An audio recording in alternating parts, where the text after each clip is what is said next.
प्यारे विद्यार्थियों, स्वागत है आपका आपकी अपनी क्लास टारगेट विथ राजेश में। साइंस के महत्वपूर्ण प्रश्नों को लेकर के एक बार फिर हम लोग हाजिर हैं। चलिए सेशन की शुरुआत करते हैं बिना समय इन्वेस्ट किए।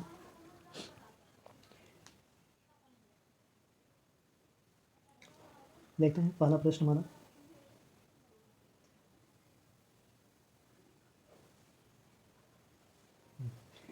ऊष्मा संचरण की वह विधि जिसमें माध्यम के कण गति नहीं करते कौन सी है?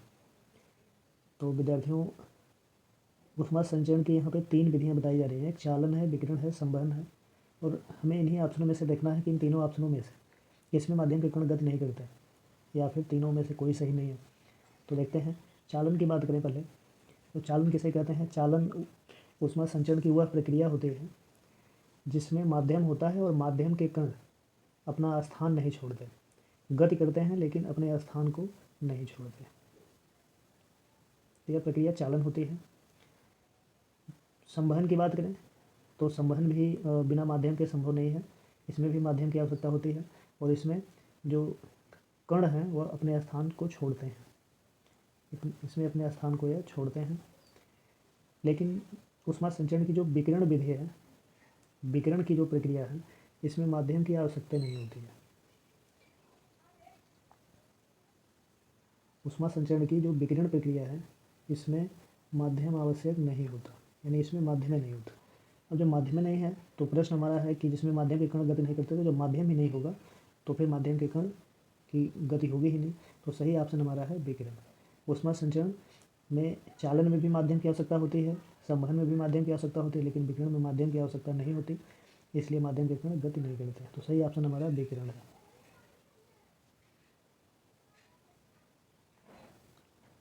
नेक्स्ट प्रश्न, ऊष्मा स्थानांतरण की किस विधि में माध्यम आवश्यक नहीं है? अभी उस प्रश्न में हम लोग चर्चा कर लिए कि चालन में भी माध्यम की आवश्यकता है, संवहन में भी माध्यम की आवश्यकता है, लेकिन विकिरण ऊष्मा स्थानांतरण की ऐसी विधि है जिसमें माध्यम की आवश्यकता नहीं है, इसमें माध्यम नहीं होता। तो सही ऑप्शन हमारा होगा विकिरण।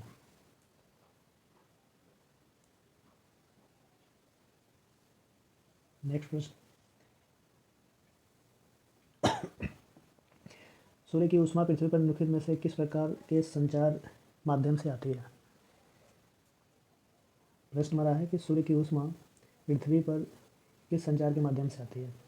तो सूर्य की ऊष्मा सूर्य से पृथ्वी तक आती है तो इसमें किसी प्रकार के माध्यम की आवश्यकता नहीं होती, कोई माध्यम नहीं होता है। तो जब माध्यम नहीं होता है तो अभी पिछले प्रश्न में हम लोग देखें कि संवहन में ऊष्मा का स्थानांतरण माध्यम के द्वारा होता है, ताप विनिमय यानी यह ताप का एक दूसरे में रूपांतरण होता है। लेकिन विकिरण जो है यह अपने स्थानांतरण के दौरान किसी प्रकार के माध्यम की आवश्यकता नहीं लेता। इस प्रकार से जब सूर्य की ऊष्मा पृथ्वी पर आती है तो कोई माध्यम नहीं होता है। तो जो हमारा सही ऑप्शन होगा वह विकिरण होगा। सूर्य से ऊष्मा पृथ्वी पर आती है तो किसके माध्यम से आती है, यानी उसका माध्यम कौन सा है? तो विकिरण है।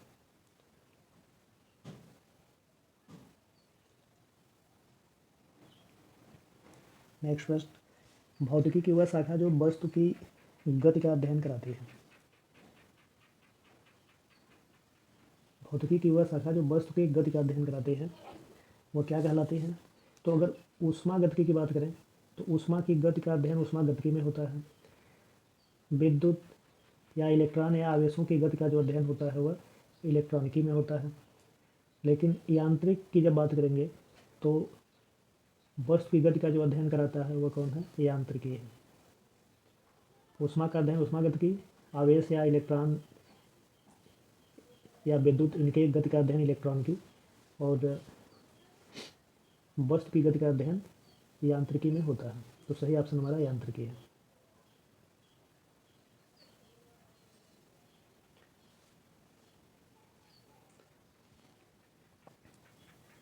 नेक्स्ट प्रश्न, दूरी कौन सी राशि है? तो राशियों की बात करें, राशियाँ 2 प्रकार की होती हैं, अदिश होती है, सदिश होती है।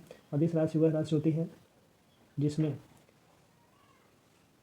या जिसे व्यक्त करने के लिए केवल परिमाण की आवश्यकता होती है, और सदिश राशि वह होती है जिसमें परिमाण के साथ साथ दिशा की आवश्यकता होती है। तो दूरी जो होती है उसमें दिशा की आवश्यकता नहीं होती, इसलिए दूरी अदिश राशि होगी। दूरी कौन सी राशि है? तो विद्यार्थियों अदिश राशि है। राइट आंसर हमारा अदिश राशि।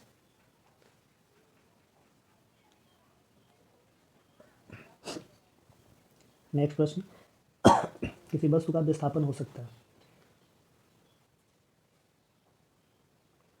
दूरी का अपोजिट विस्थापन होता है। दूरी अदिश राशि होती है और विस्थापन जो होता है यह सदिश राशि है।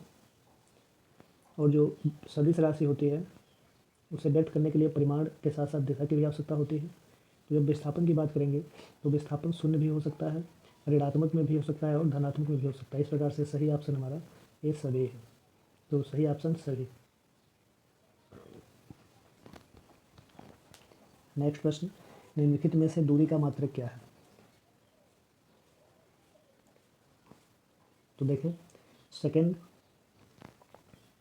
समय का मात्रक होता है, लीटर आयतन होता है, किलोग्राम द्रव्यमान होता है और मीटर यह दूरी का मात्रक है। तो सही ऑप्शन हमारा मीटर। दूरी का मात्रक मीटर होता है। नेक्स्ट प्रश्न, किसी वस्तु द्वारा एकांक समय में तय की गई दूरी।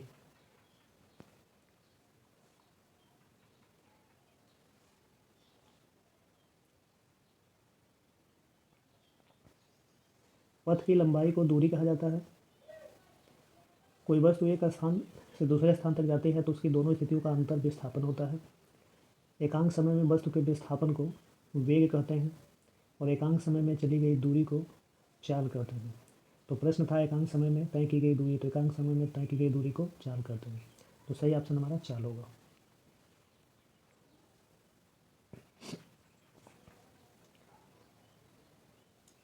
नेक्स्ट प्रश्न,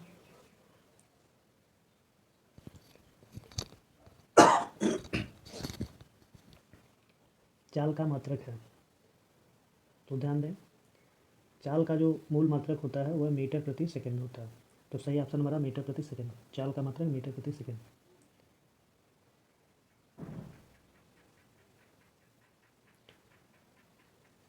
अगला प्रश्न, बल तथा समय अंतराल का गुणनफल होता है। वेग की बात करें तो विस्थापन बटे समय होता है वेग।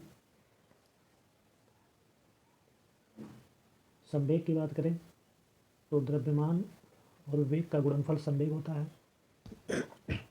और आवेग की बात करें तो बल और समय के गुणनफल को आवेग कहते हैं। तो बल और समय का गुणनफल आवेग होता है। राइट आंसर हमारा आवेग है। नेक्स्ट प्रश्न, निम्नलिखित में से कौन सा आभासी बल है?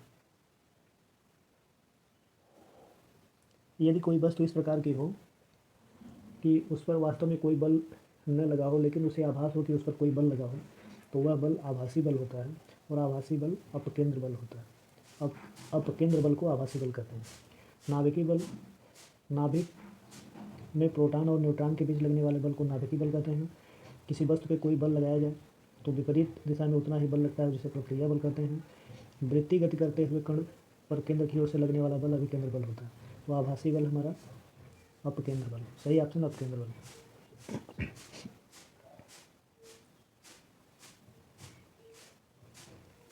नेक्स्ट प्रश्न, बल की परिभाषा मिलती है।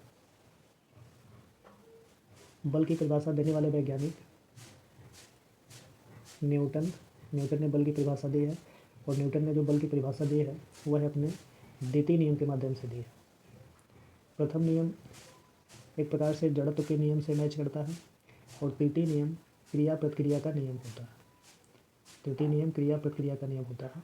और जो बल की परिभाषा मिलती है वह द्वितीय नियम से मिलती है जिसमें F बराबर K m में सूत्र बताया गया।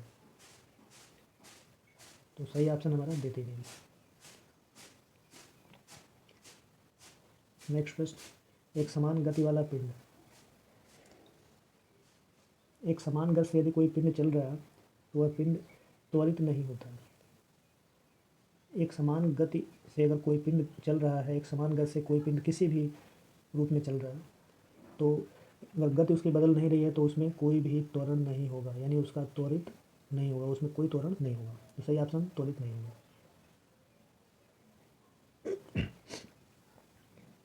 किसी गतिशील वस्तु के वेग परिवर्तन की दर कहलाती है?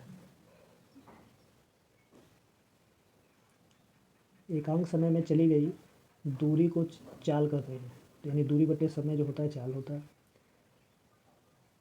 संवेग द्रव्यमान गुणे वेग,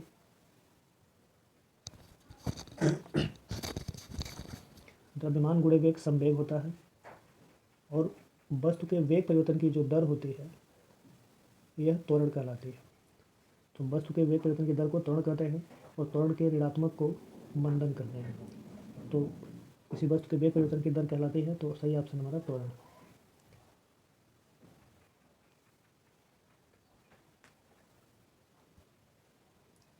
अगला प्रश्न, किसी वस्तु के ऋणात्मक त्वरण को कहते हैं? तो अभी हम बात किए कि त्वरण यदि ऋणात्मक है तो उसे मंदन कहते हैं। त्वरण के ऋणात्मक मान को मंदन कहा जाता है। निर्वात में स्वतंत्र रूप से गिरती सभी वस्तुओं के लिए किसका मान समान होता है? तो निर्वात में स्वतंत्र रूप से गिरती वस्तु के लिए किसका मान हमेशा समान होता है? तो बताएंगे अगर निर्वात में कोई वस्तु स्वतंत्र रूप से गिर रही है तो उसमें चाल का मान हमेशा समान होता है। जब स्वतंत्र रूप से गिरेगी तो चाल उसकी समान होगी। तो राइट आंसर चाल।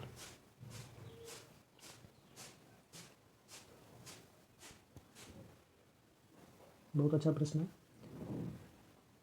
यदि किसी वस्तु द्वारा तय की गई दूरी समय के वर्ग के समानुपाती है, तो समझते हैं दूरी डी समय के वर्ग के समानुपाती है। तो अब ऑप्शन में है कि त्वरण नियत होगा, त्वरण शून्य होगा, वेग नियत होगा। तो हम पहले इस फार्मूले को देखते हैं। अगर हम डी बट्टे टी स्क्वायर कर देंगे तो यहाँ नियतांक बनेगा, नियत हो जाएगा। और डी दूरी है और टी स्क्वायर समय है, तो दूरी बट्टे समय चाल, फिर समय से भाग होगी तो त्वरण। तो यह किसके मान को बता रहा है? त्वरण बता रहा है। इस प्रकार से सही ऑप्शन त्वरण नियत है। राइट आंसर त्वरण नियत है।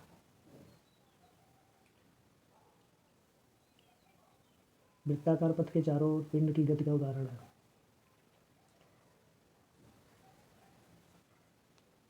तो वृत्ताकार पथ के चारों ओर पिंड की गति का जो उदाहरण होता है उसमें वृत्ताकार पथ के चारों ओर कोई पिंड गति कर रहा है तो उसका वेग भी समान होगा, चाल भी समान होगी, यानी समान वेग समान चाल, यही इसका उदाहरण होगा। तो राइट आंसर समान वेग समान चाल।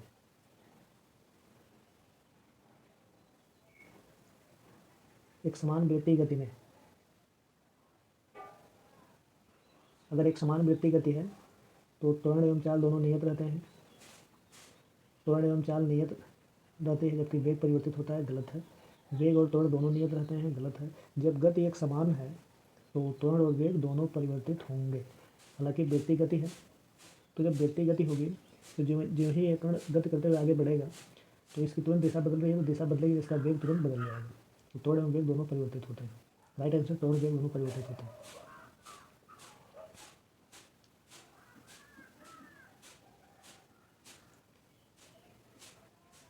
लास्ट प्रश्न हमारा, दूध को मथने पर क्रीम अलग हो जाती है, इसका क्या कारण है? तो दूध को मथने पर क्रीम अलग होती है तो इसका कारण क्या है? अभिकेंद्र बल है, घर्षण बल है, गुरुत्वीय बल है, अपकेंद्र बल है। तो दूध को मथने पर वृत्तीय गति कराई जाती है तो शामिल तो अभिकेंद्र बल भी होता है, जो मथने वाली चीज़ होती है, और दूध उसके बीच घर्षण बल भी होता है। गुरुत्वीय बल की बात करें तो उसमें गुरुत्वीय बल, क्योंकि वो वस्तु पृथ्वी किसी माध्यम में रख करके ही ऐसा किया जाएगा, लेकिन जब मथा जाता है तो मथने के दौरान उस दूध द्वारा प्रतिक्रिया व्यक्त की जाती है, यानी उस पर एक आभासी बल लगता है और वही आभासी बल क्रीम को अलग करता है। तो जो सही ऑप्शन है अपकेंद्र बल है। दूध को मथने पर क्रीम अलग होती है तो उसका सही ऑप्शन अपकेंद्र बल है। तो राइट आंसर अपकेंद्र बल। इस प्रकार से हमारे 20 प्रश्न कंप्लीट हुए। वीडियो अच्छी लगे तो फिर लाइक शेयर कमेंट करिए, कुछ जो सुझाव बन सकते हैं वो सुझाव दीजिए। धन्यवाद।